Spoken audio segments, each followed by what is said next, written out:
Hello and good afternoon or good morning, wherever you are in the world. My name is Davide Guarini-Gilmartin. I'm the academic manager at the British Council here in Vietnam, and you're all very welcome to the latest in our webinar series for teachers across ASEAN countries. And this webinar today is on the topic of online skills for 21st century teachers. And I'm going to introduce to you in just a moment our panel of teachers from around our region. And before I do that, I can see there's over 100 of you already. So if you, while you're here, can you please, oh yeah, okay, change that. If you could just put in the chat, just let us know where you are from today. Where are you joining us from? Okay. Great. I'm just going to go through some housekeeping. Bear with me a second. Now you can see my my screens, which is a bit complicated. Bear with me just a second. I'll try and stop sharing and share again.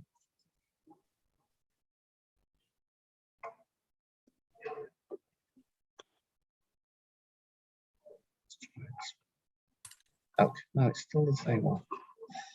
Third time lucky.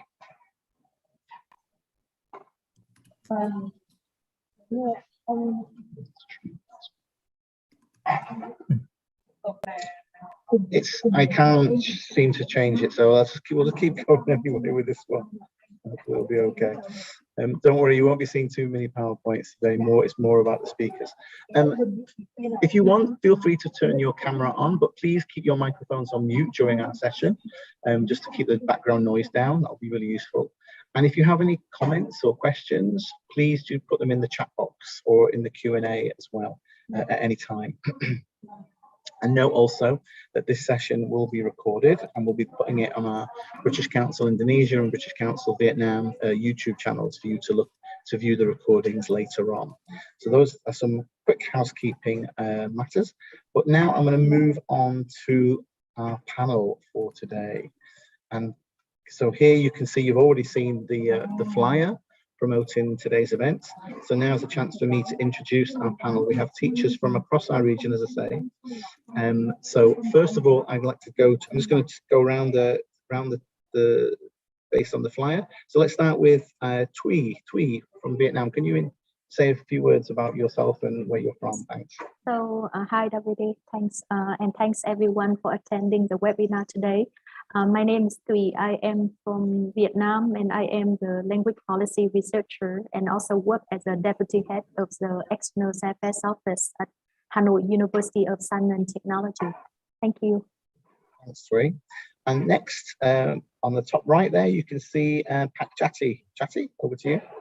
Yeah, okay, thank you. Hi, everyone. I'm Jati, Okumawang Jati. I'm an English teacher, and I'm also the president of Indonesia Technology Enhanced Language Learning. That's all. Back to you, David. Thanks, Jati. And Jati's just come from I believe, very successful ITEL conference last week in Indonesia. So congratulations on that. Going around the circle, as it were, we'll move to our next colleague, which is Tutu from Myanmar, originally from Myanmar. Tutu, can you say a few words? Sure. Hi, everybody. I'm from Myanmar, and previously I worked for the British Council in Myanmar in different roles, but currently I'm doing a master's in educational technology and teaching English at the University of Manchester. Okay, my hometown. Great. Thanks to Tutu. Great to have you join us from Manchester, Myanmar via Manchester, or Manchester via Myanmar. And last but not least, going around the circle, over to Tony from Thailand. Kapo Swadikap. My name is Kichirong Tony. I am an educational supervisor from Office of Secondary Educational Service Area Nong Khai, and I also have been worked with David before with British Council for maybe 2 years. And also now I'm acting director of Digital Learning and Information Technologies. Okay, great, thanks. So that's, yeah, great. Thanks, great. Thanks to all of you for agreeing to appear today. And as I say, during the session, I will turn off my slides in just a moment. During the session, if you've got any questions, please do put them in the chat, in the Q&A. We'll try to feed them in if we've got time. We've got quite a lot to cover today. And then we can see if our panel would like to address any of your questions.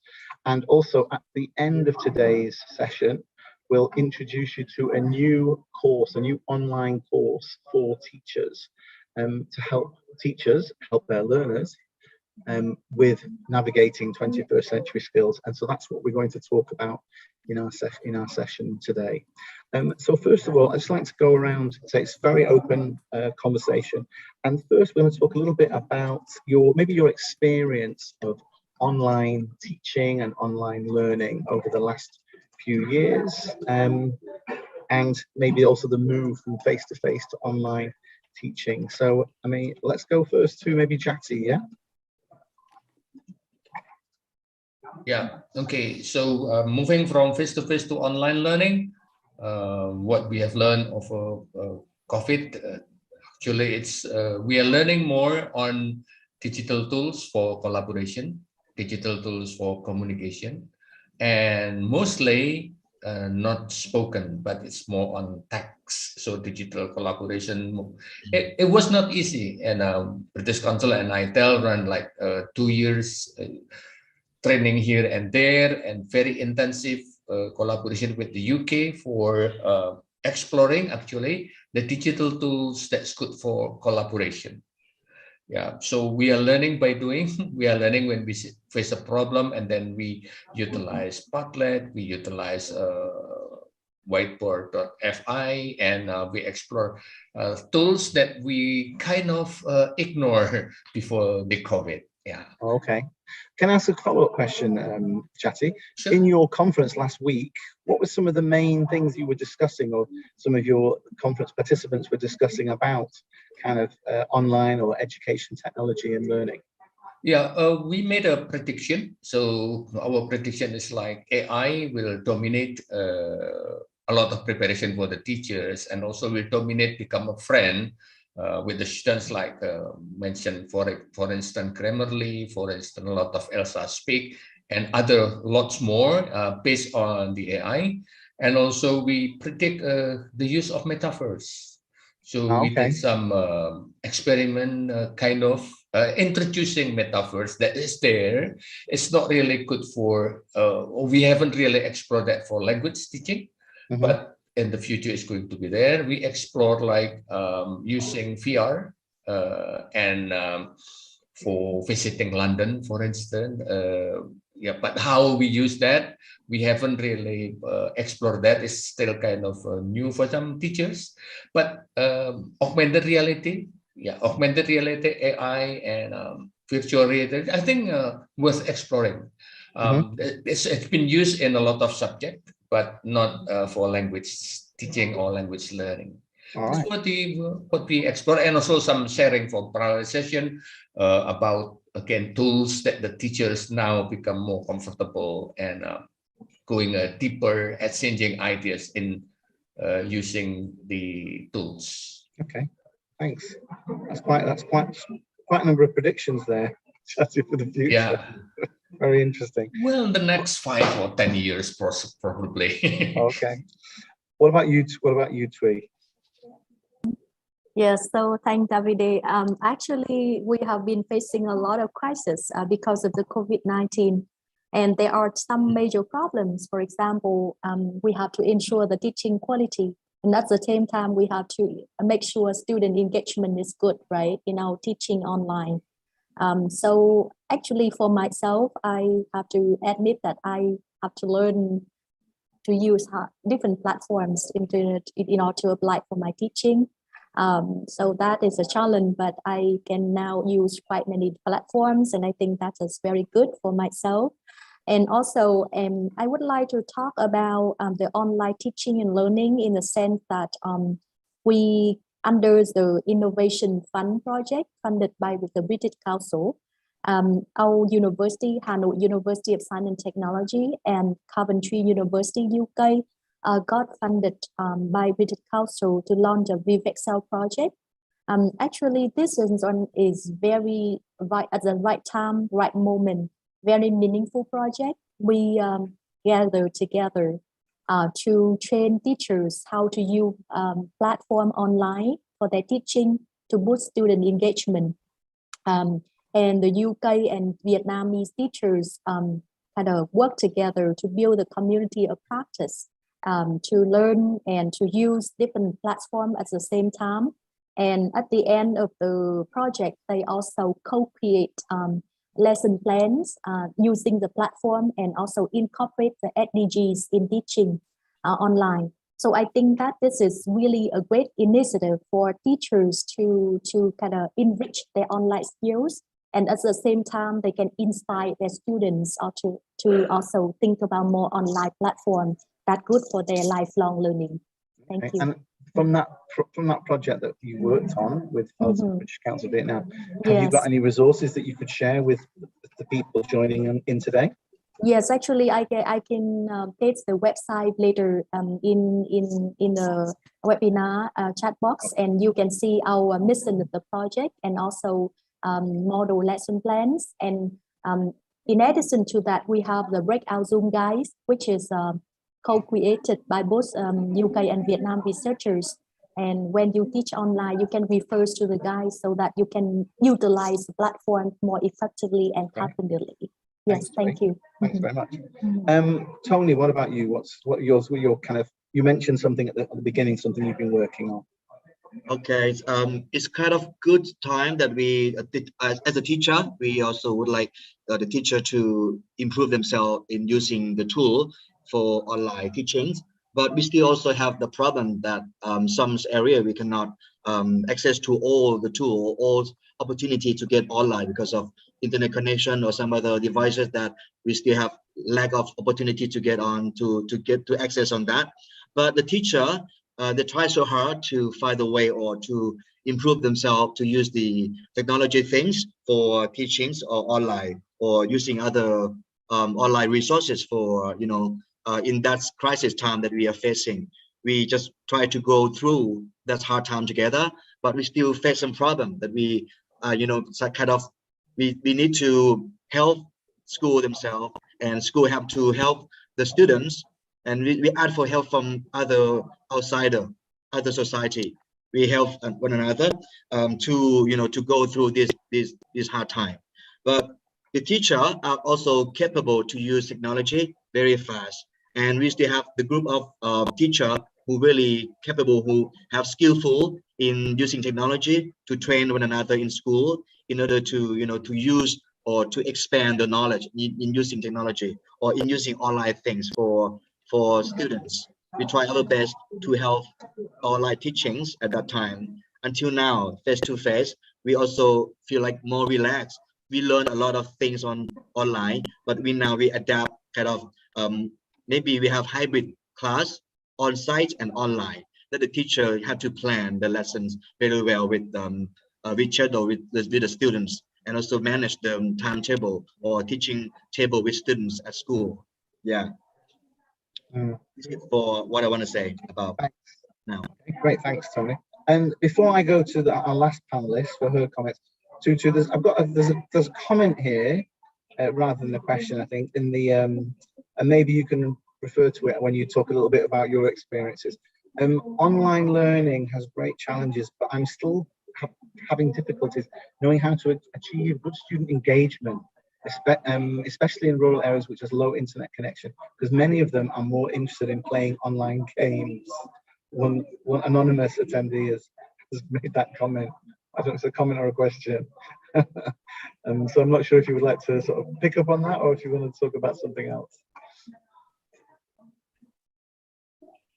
Thank you, David. That was a very interesting question. So if I understand the question correctly, I guess students are not very engaged in online learning rather than playing online games in rural areas. And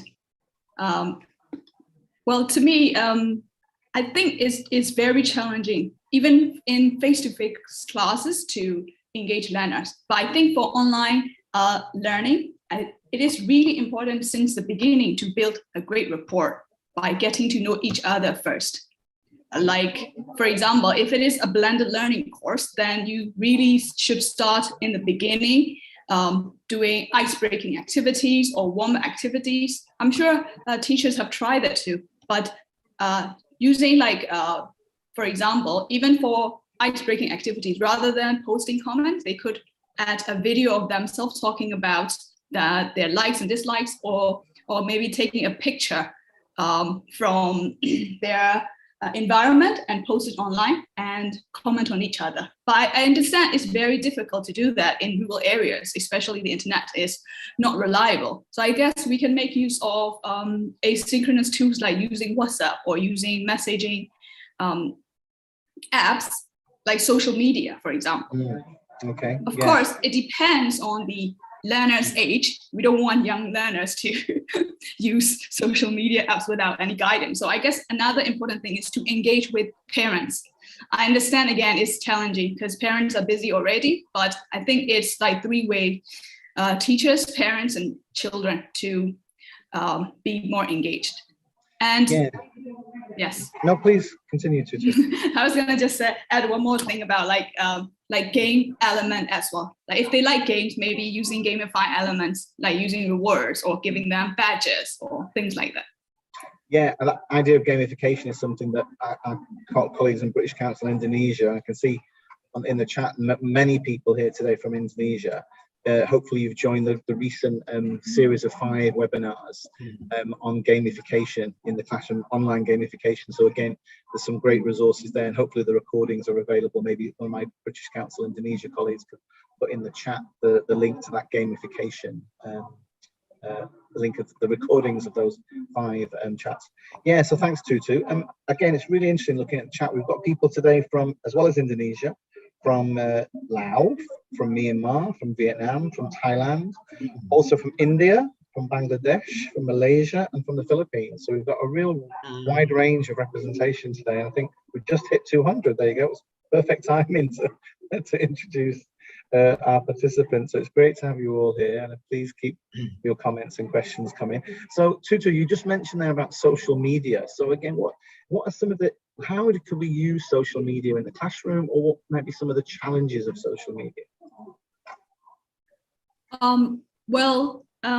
I think again it depends on the learners. If they're adults, then we can make use of social media to communicate with them on a not a regular basis. Of course, you need to in the beginning set your boundary as well, like when the students can contact you or when they can't.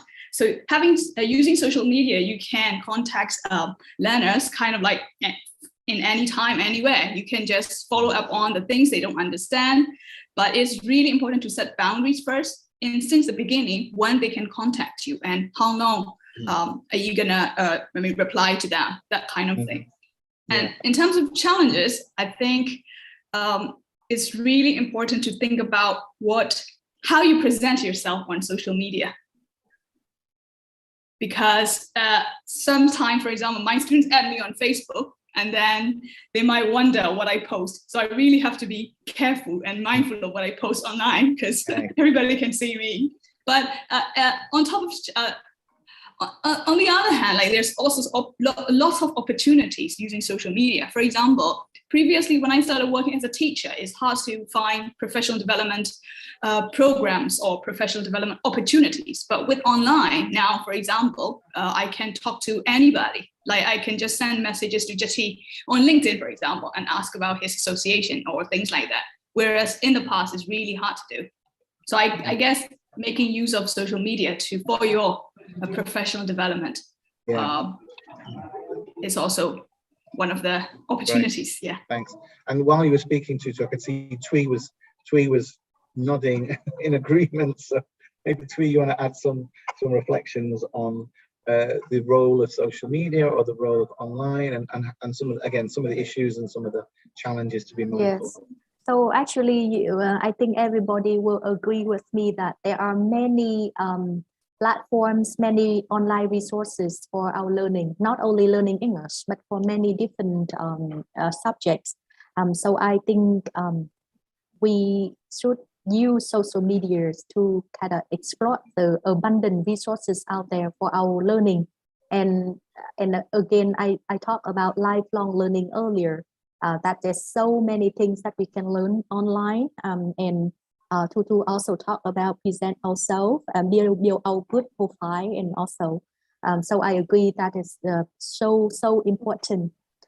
In Vietnam, actually, regarding the how to avoid the negative impact of social media, I think I would encourage educators and also policymakers in education setting, maybe to set up regulations on social media. I think very carefully when you posting online, so that you have a regulation. You teach students, they will be very aware of the roles and also the consequences of social media. And when they are responsible for their social media, that's very good. And they can also raise awareness to their friends, to their neighborhood and family members about the online skill and social media. So for the betterment of learning and a better life and career in the future. Thank you. Yeah, that idea about being responsible and using the internet and social media responsibly is really important. Tony, Jati, anything you'd like to add on this? Yes, I want to add that in Thailand we also have the platform that the teacher can make use of the resources that are available on the OB content and also deep.go.th that Thai government or also the Ministry of Education decides to provide many good resources for teachers during the hard time, and the teacher tried to sort for that, and for making better class or making active class for the students, even it's online. But it still have some, I just told you earlier, it just have some like problem we are facing like others area that we still lack of opportunity to access in some area. About Indonesia, I'm going to say two things. One, social media that I use during the pandemic that I'm going to use after the pandemic right now. I'm using Telegram with my students. It's not for formal, but it's for greeting. Like I say, hi guys, are you ready with the exam? Or do you have any questions? So more casual conversation that usually I greet my students on campus. Then I use the social media and it's okay. It's great. They are not required to asking a serious question or just say hi, moving the schedule and things like that. So I'm using social media. I think I'm going to use that again later, so that it's easier for relax, not really in a quotation academic with my student, because that's a quicker way. It's more like a real-time communication tool, Jati, yeah? Yes. And also in regard to social media, I think every teacher should remind the students about digital footprint. What do you mean by digital? What do we mean by a digital footprint? Digital footprint is what is recorded over the internet. For example, if I write something very bad, I post it in my Twitter, then the digital is there. It's a proof. I erase that. Yeah, it's erased from my Twitter, but maybe it's still out there somewhere, uncontrollable. So digital media and digital footprint, social media, the students right now, they should be aware about that, because the future employee, their career, it's very much depend on that, because they're going to look at Google, they search that, and then the psychologists will analyze the social media and whether should I hire this person or not. So I think it's good to make the students aware about that. And my generation, they are not aware about that. My generation is very bad example of putting rubbish, a lot of digital footprint everywhere, and it's not good, but it will not affect my life, but it will affect the life of the students, I think, in this era. So that's a really good point, Jati. Especially as you say, like, and also for people like you and I, it's not so aware about that. When we look into the 21st century and for young learners now, children and teenagers, how things may progress, and not leaving a positive digital footprint rather than a negative one of yourself. Another thing, another thing is photos. They like to be taken the picture and then put it in a Facebook or whatever. They take a picture of a grandchildren, son, daughters without permission. I think it's should ask permission. Is it okay if I upload it? Ask permission. I think that's a good way to teach our students as well. If you want to do something, mention somebody, taking a picture of somebody, and then you have to ask permission before you upload it. Things like that. Yeah, thanks. Thank you. That leads, thanks, Jati. And that leads, those last few points lead very nicely into our next topic, which I've just put in the chat there, netiquette. Now this is for everybody, I'll leave this very open. What do you understand, thinking about some of the examples Jati just gave, what do you understand by the term netiquette? Which I hope I spelled correctly. Any volunteers from our panel? Okay, because I'm the oldest, so I start first. I'm the digital immigrant, so if I made mistake, that's okay. Tutu, you are a lot younger, so you should be aware about this. Netiquette basically is very similar when you looking at face-to-face. In my era, long ago, when the internet was new, I want to be known as somebody else. But right now, you cannot do that. Your digital life is your real life right now. In this early 90s, when the internet new, I can have somebody else like become me on the internet. Right now, no. So netiquette is like the way you socialize with people, asking permission, polite word, not so much a swear word if you don't know the person, asking permission to record something, addressing things, then knows the difference between, are we in social media or is it email? The way you send email, is it the same with the way you greet somebody in Messenger, for example? There are netiquette that's sometimes confusing. It surprised me, like my student will send me email like sending in a WA group or Telegram group. It's like, whoops, no subject, nothing, just one sentence, no hyper, whatever, and thank you. No, just one sentence, and then that's time for me to come say, you should not do this. And I think that's that kind of things. Just a start. So now to your thing. I think that's a good point as well, Jati, because we forget how it's evolving. If you think 20, 25 years ago, none of us had mobile phones or laptops and devices, and even emails. So the progression and the pace of change over the last 20, 25 years. So Tutu, I think you might have something interesting to share with us about netiquette, maybe something to help us. I see a few comments from some of the participants in the chat to help us navigate this area of netiquette. You're on mute, sorry, Tutu. Sorry. Don't worry, we'll do it. I'm still, although I look young, I'm still like, we'll do it. Unmute. Right. Anyway, well, what I want to share is an acronym for sharing things online, like not like a netiquette per se, but things that you can consider. So the acronym I want to talk about is called SHARE. So I'll just quickly type in the chat. So it's easy to remember, SHARE. And so S stands for source. So before you share anything or like write anything, like make sure your information that you're going to share comes from a trusted source. Like, have you heard of the source before? Do you know the URL, like the link or the website name? Things like that. And the next thing is H. So that would be headline.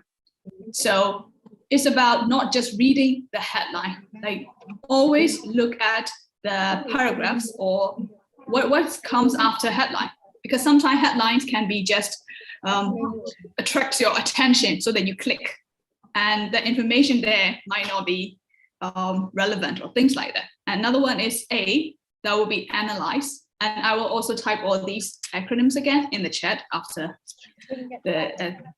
in a minute.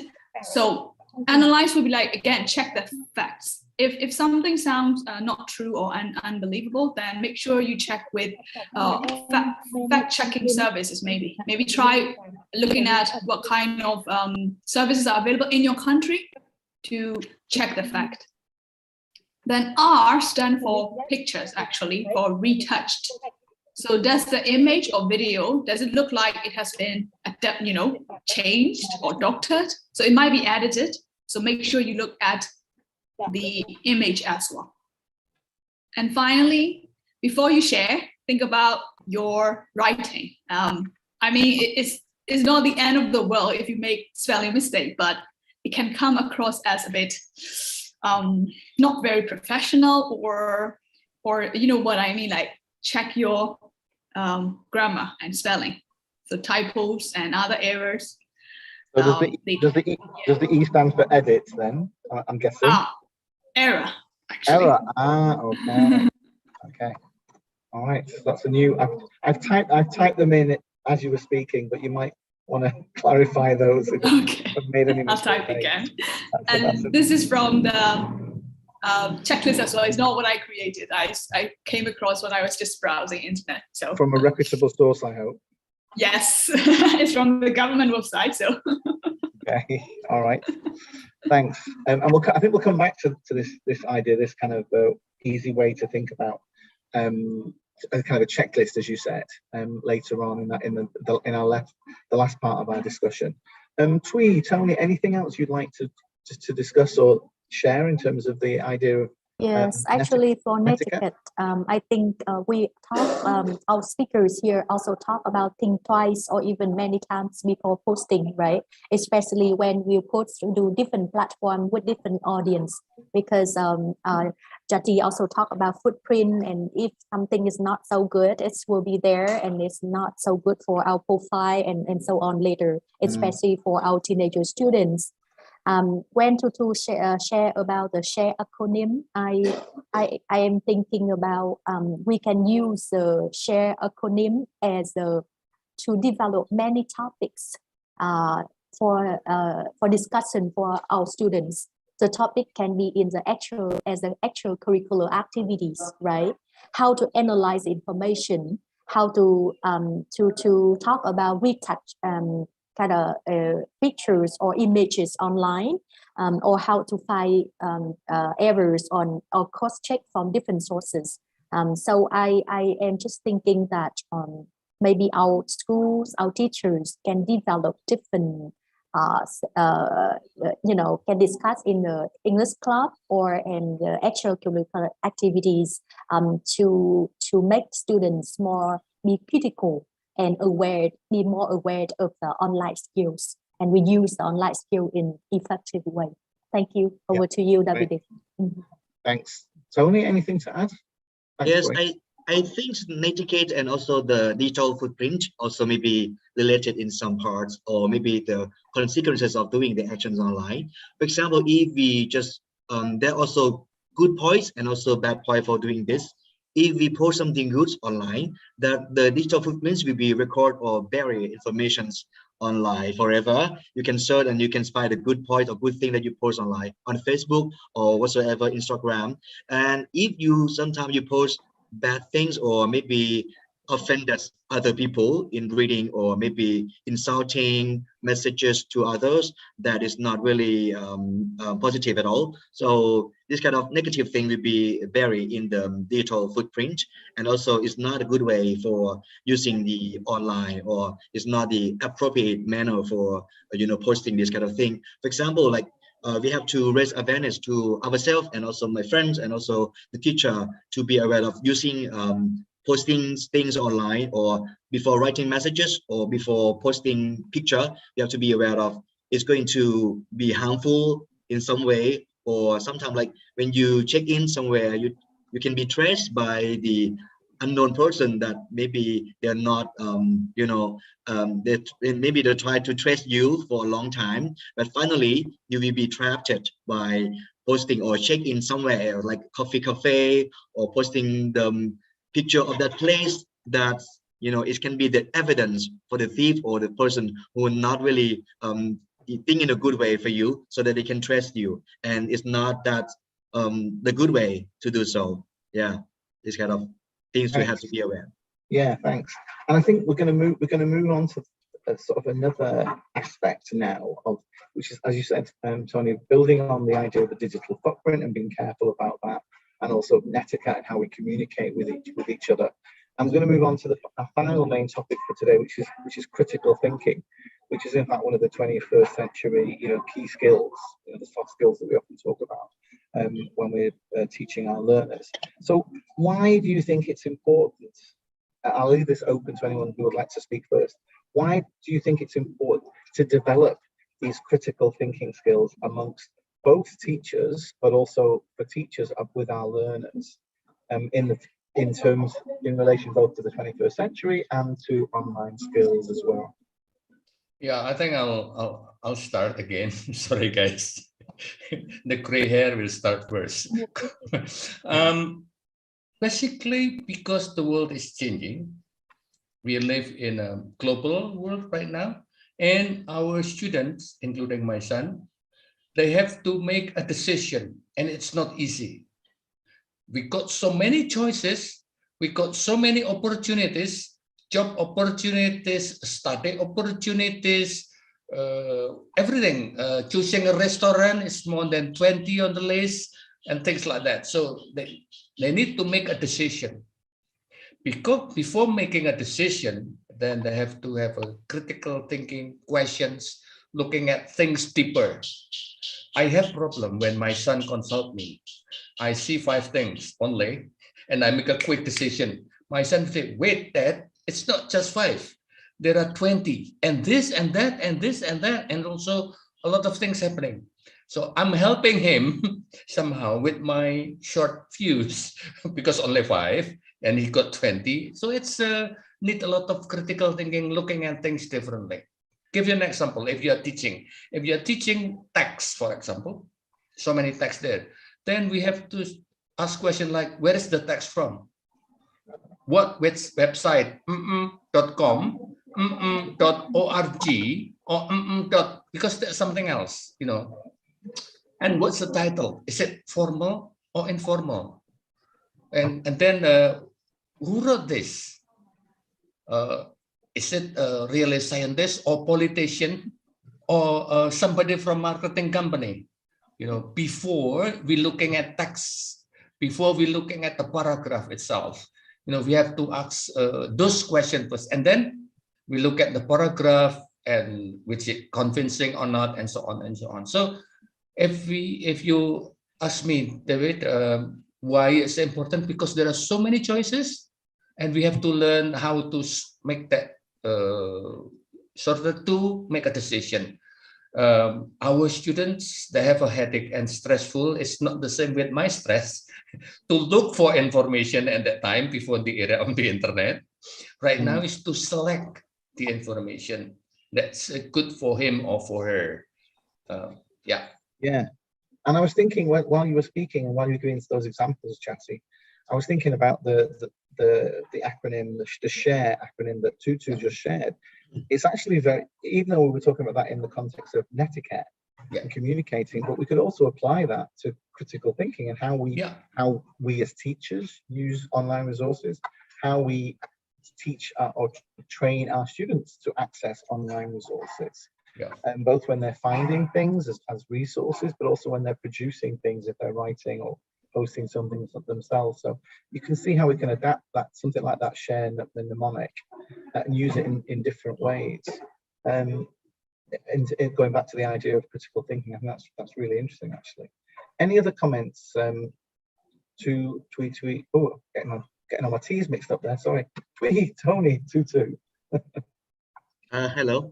Yes, for the critical thinking, I think online or social medias or online resources are really good way or good resource for both teachers and for everybody, and for students who can access or who can just read to the text and also consider that the text is reliable or not, or is it appropriate to deliver or to teach student or not. And it's just that the huge or the massive of resources that people can access on the internet.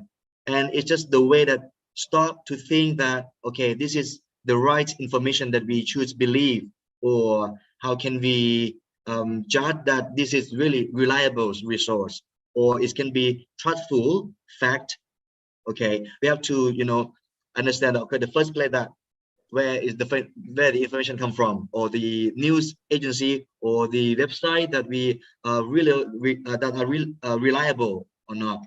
And is it really good for teacher or for students, to think first and to select what kind of resource that they have to digest by reading in detail, and take a look inside what and why it's happened like that, or what's the problem inside, or why is happening this way, why is problem happen in this country, and why is comparing with our country, why is different. So we have to think about comparison about maybe two cases or two phenomena or phenomenons between internationally or between country. That can help us to think more in detail, and to think the cause or the effects of the event, why it happened that way, and how we can solve this kind of situations if we are facing in that kind of situations, right? This is my first place talking about this first. All right, thanks. And before we move over to Tui and Tutu, just to say we've got about 10 minutes more of our discussion before we do a little demonstration of how to access the online course that started today. So again, I'm keeping my eye across the chat and across the document. If we've got over 200 people now, so if any of you have any comments or questions, please do put them in either in the chat or in the Q&A box, and I'll try to feed those questions to any of our panelists. Tui, Tutu, any final comments on that concept of critical thinking, both for teachers and for our learners? So I want to share something first before Tutu can talk more. So I agree with Tony and Tutu and Jati again, because we have abundant resources out there. We have to teach students different skills to analyze, to spot out fake news and so on. Yes. And with the share model like Tutu again, that is really good model or format for us to design lessons for students. Teachers need to be critical, and so as students. In addition to that, I really think you might recall some famous media person like Oprah Winfrey say, don't let social media use you, right? You should use the social media. So I think I would challenge all the learners and also teachers to not only talk about or develop critical thinking skills, but make the critical thinking skill to be action for your life or your learning. For example, recently, a young group of Vietnamese learners here in Vietnam, they designed the app to track down the illegal hunting. So that one is a perfect example of using the social media in a very kind of global, respectful way. And at the same time, it's really useful for them and for the betterment of our environmental issue.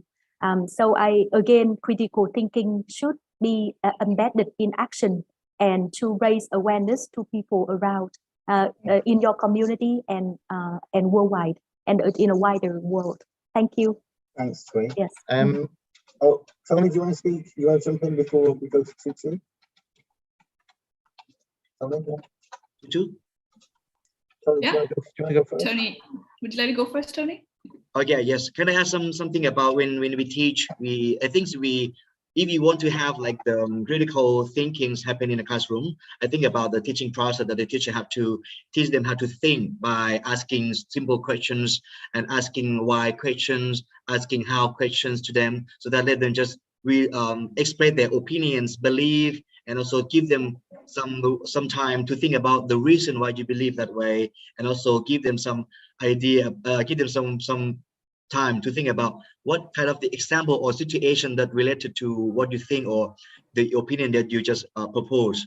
This is the way that can construct or critical thinking skill for students in the classroom. We have to look at the teaching process thoroughly, but step by step.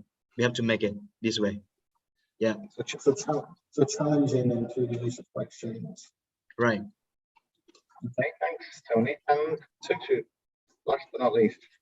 Yes, I absolutely agree with what everybody has said about critical thinking, and especially Tony. I absolutely agree with you on the fact that as a teacher, I think we are responsible to train learners to think critically.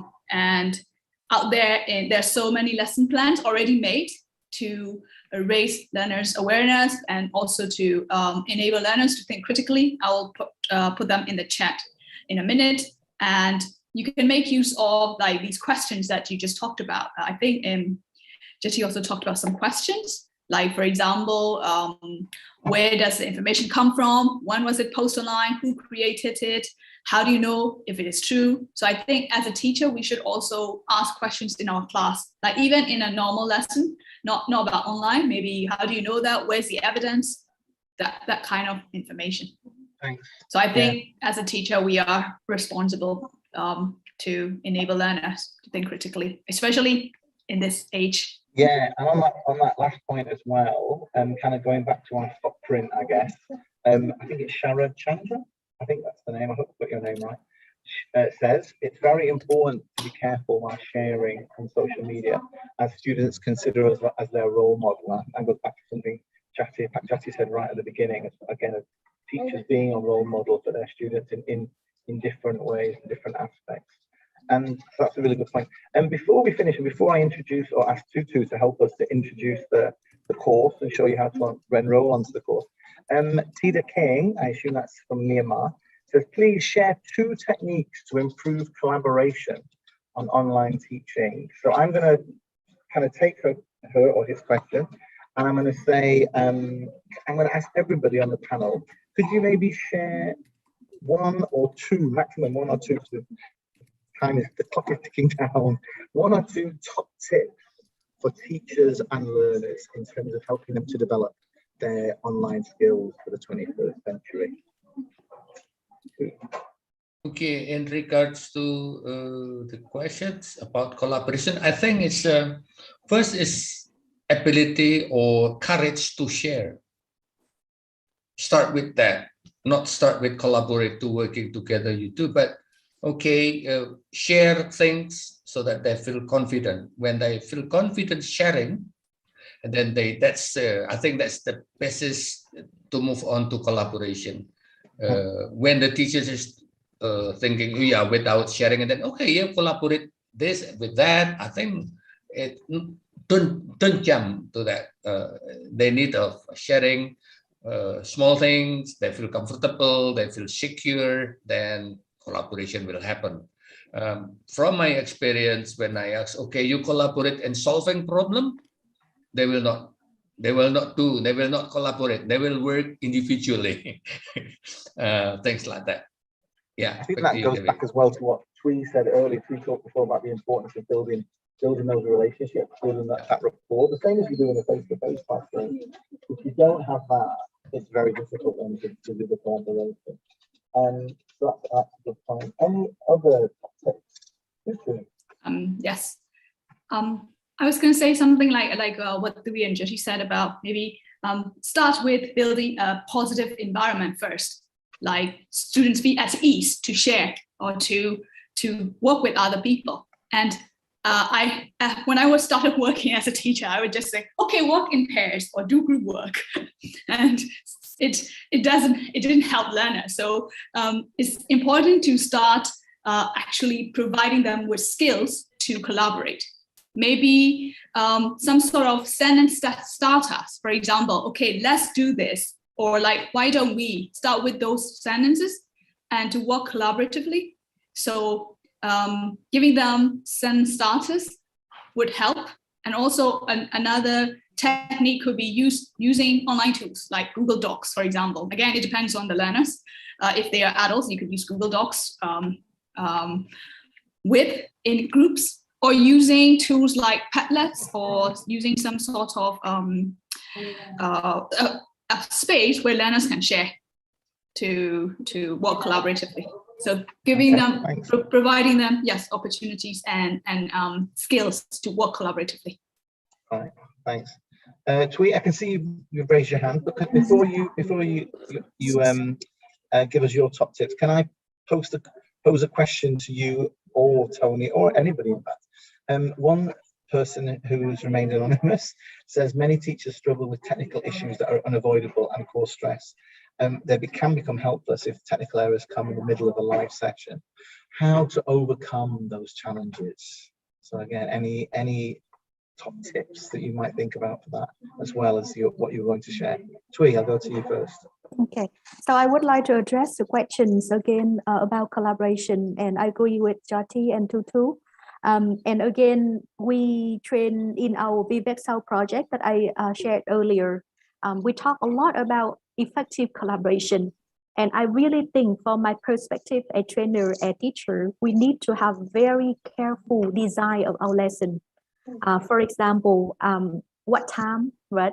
How many minutes or what time for each activity? How the number of participants for each activity? What is the content or the topics of the things that you would like people to participate? And also what are the roles of different people in different discussion forums, or example, and so on. And also we need to guide for our students, for example, we need to guide them very well at first with examples, with suggestion guidance, and then later when it comes to tasks, we can mobilize different platforms like Tutu said. So there are many aspects to promote very good collaboration that we should think about. And as teacher, we need to be very careful, like design our lesson carefully, thinking from many different aspects, like I have just mentioned. Thank you. Thanks, Tui. Yeah, and Tony, finally, any last top tip from you? Could be about collaboration or any aspect. Yeah, the collaboration, I also agree with all the speakers and also David. I think all the voice from teacher and also from students are count. We have to listen to them, what they want to do or what they want to share. We have to be open-minded persons to get new things that we don't know, and we are ready to share and to accept the thing that the teachers share, and also the students try to raise on the table or place it on the table for us. They want to, maybe they want to use this application, they want to use this kind of platform, so we have to help them to think further how we're going to use this in our classroom, how we're going to make it 100% kind of useful for all in the classroom, and how we're going to share, we're going to help one another in classroom. So I think this kind of sharing or setting the growth mindset or attitude or this kind of mindset had to be set amongst teacher and also students as well before we start doing things together using technology, because technology is everywhere and everything is online. It's for everyone's, for every users in education. Great, thanks, Tony. And it's been a fascinating discussion this afternoon. It's great to hear everyone's viewpoints, also to hear some of the views from the teachers in the chat. It's great that we've still got 200 people. Everyone's still staying till the bitter end. We've got about 5 more minutes, and I just want to say, if I don't get a chance at the end, just to say a huge thank you to Pakchati, to Tui, to Tony, and to Tutu for all your contributions to our discussion today. It's been really, really interesting. And for the 200 of you who are still online, now is a chance for you to learn a little bit more about the course. So if you're interested in all the topics that we've been discussing this afternoon, as I said, from today, there's a brand new online course on the British Council's Teaching English website. If you just bear with me a second, I'll just share my screen, I hope. I hope it's doing the same thing. There we go. Yes, there you go. So you can see the course there. Hopefully you can if you've got your phone, you can take a picture of the QR code, or we'll put in the link in the chat so you can see it. It's a 4-week course. There are 3 modules the first module is looking at digital footprint, the second basically at netiquette, and the third looking at critical thinking. So all the topics we've been talking about There's a Facebook group, there's some Facebook live events. I was on one myself just last week. And also at the end, you can receive a British Council certificate, and it's all free of charge. So to help you, I'm going to stop sharing my screen, and hopefully Tutu is going to share with us how you can access and enroll on the course. Thanks to my colleague for putting the link in the chat if you didn't get an opportunity to take the QR code. Tutu, over to you. Yes. Well, there's a question about struggling with technical issues, so let's see how I manage to do that. That's why we do this. That's exactly why we do this. Okay, let's do this. So, well, bear with me. Right. So this is the link that is shared in the chat, and so go down. And if you have a login account already, then you just log into your existing account. But let's say, let's create a free account. Yep. Okay, so you fill in these things. So I'll try to.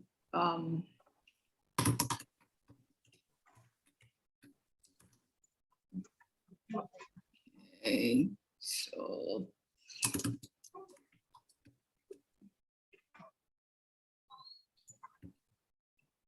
Good. The password is not being shown on screen. That's good.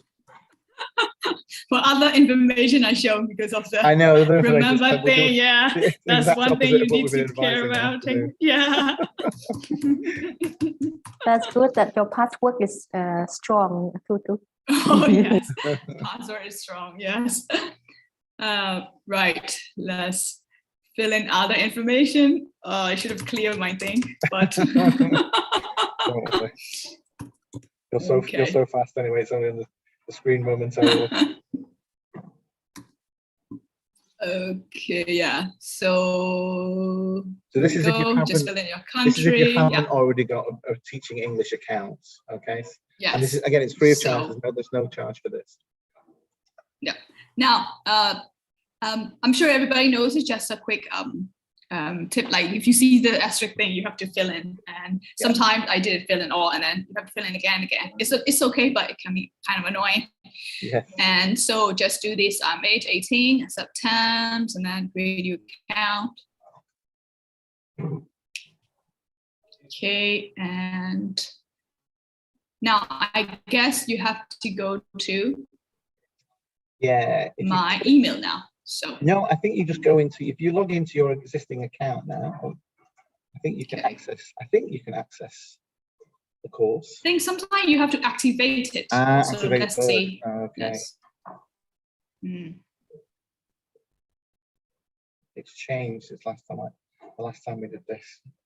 Yeah, so I'll activate it in my email. Sometimes the email was sent to your junk mail for some reason. So make sure you check your junk mail as well. But now I've got my email. Yeah. While you're doing that as well, Tutu, someone's asked a question, where can we download the certificate? If you just wait a few minutes when Tutu's finished, I'll show you how you can get the certificate for this webinar. So this is the email that I received. So you just need to log in now, clicking this link. So okay. Click this link. Now I am inside, and now you have to log in using the passport. Okay. Okay. Oops, no longer valid. So I'll just try again.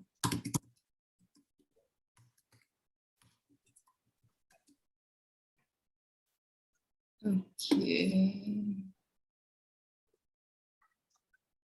We'll log in. Let's try again then.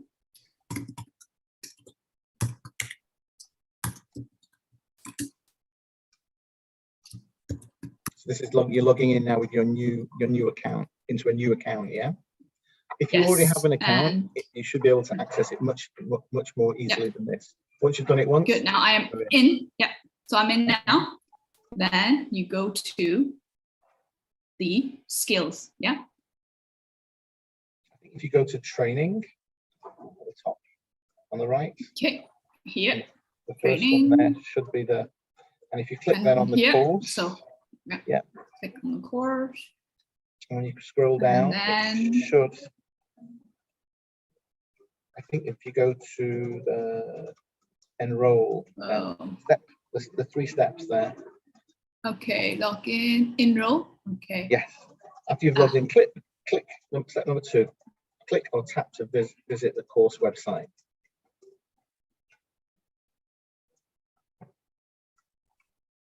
Hopefully. It's loading. There you go. Now, yep, Okay, enroll and in there you go. activity. So you can see start date is today. There's just one course because there's one course available today, and you're successfully enrolled in the activity, and that's it. And then you can then start using the course and exploring how to use the course over the next 4 weeks. So thanks, Tutu, for that demonstration. Just shows that we're all human. Just how the challenges of registering for these free courses. It's free, but we still have to do a little bit of work to get there. Yes. Hopefully not so much work that will put any of you off. Okay. All right. So I'm going to go back. Thanks, Tutu, for that. I really appreciate it. Okay. I'm just going to share my screen for the final time. I'm sorry I can't change the setting. I don't know why it's appearing on this setting. So you now know how to join the course. Coming up in October, just to give you a couple of activities that are coming up in October. Watch out, because the Teaching English website will be celebrating the World Teachers Day, which is on the 5th of October. At the moment, till the end of this month, they're looking for speakers. So if you are a teacher that might be interested in giving a presentation or a short workshop, use the QR code or go onto the Teaching English website, and you can find out more about the potential of becoming a speaker. Here in East Asia, in ASEAN, we've got 2.5 hours, an event that will start in the morning, and then it will move around the globe through the day. And then also coming up in December, we have our New Directions East Asia conference.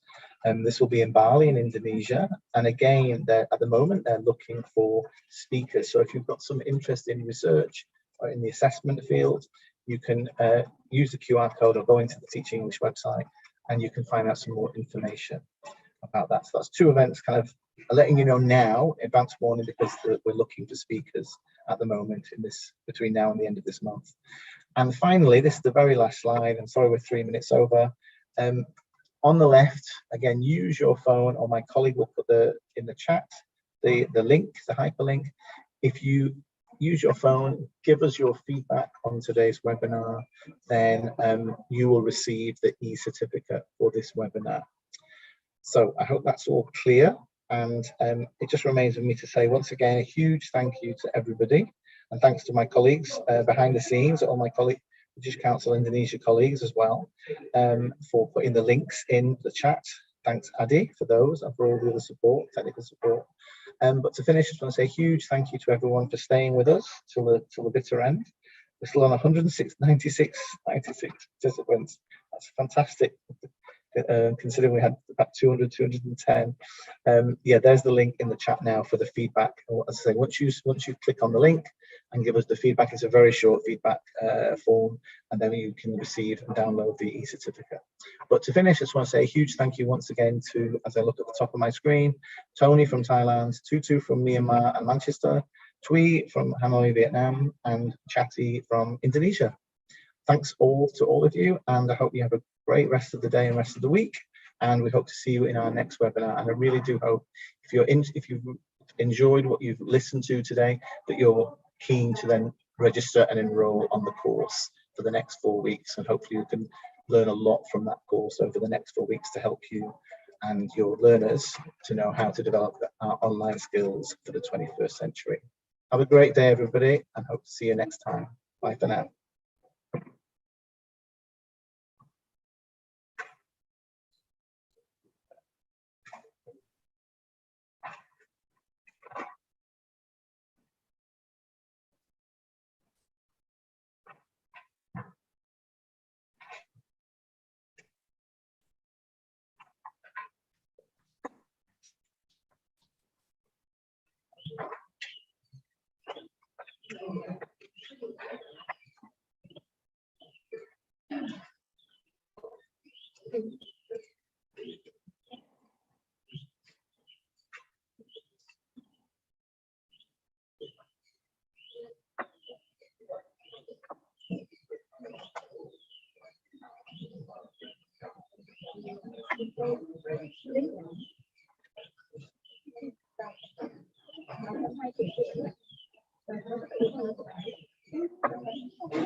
Tomorrow.